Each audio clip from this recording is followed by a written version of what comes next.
Title: The Rise and Fall of the Bakassi Boys. In the late 1990s, fear ruled the streets of southeastern Nigeria. Armed robbery was rising fast. Markets were no longer safe. In cities like Abia State, traders lived in constant anxiety. Many believed the police were struggling to control the situation. Out of that fear, a group was born. They called themselves the Bakassi Boys.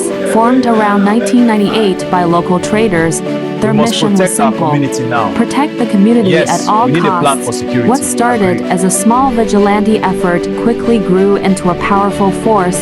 They hunted suspected criminals and carried out public punishments. Many believed they used spiritual methods to identify guilt. Whether those claims were true or not, one thing was clear: people were afraid of them. In areas where they operated, many residents said robbery reduced drastically.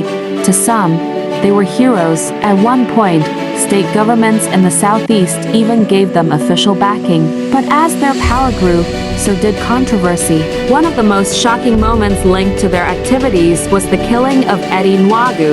Eddie Nwagu was a businessman accused of criminal activities. Instead of facing trial in a court of law, he was reportedly seized by the Vigilante group. In 2000, he was publicly executed after being accused of robbery and other crimes.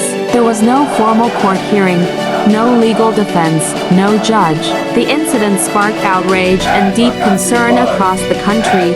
Human rights groups condemned the act, arguing that even if someone is accused of a crime, they still deserve due process under the law. Supporters of the Bakassi Boys argued that they were simply doing what the system had failed to do. Critics said justice without law is not justice at all. The killing of Eddie Nwagu became one of the strongest examples used by those calling for the group to be disbanded. Pressure increased on the government.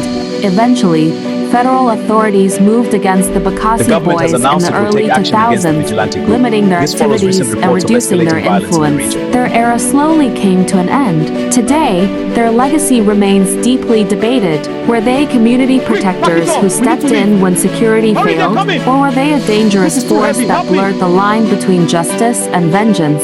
The story of the Bakassi Boys is not just about crime. It is about fear, power, and what happens when people lose trust in the system meant to protect them.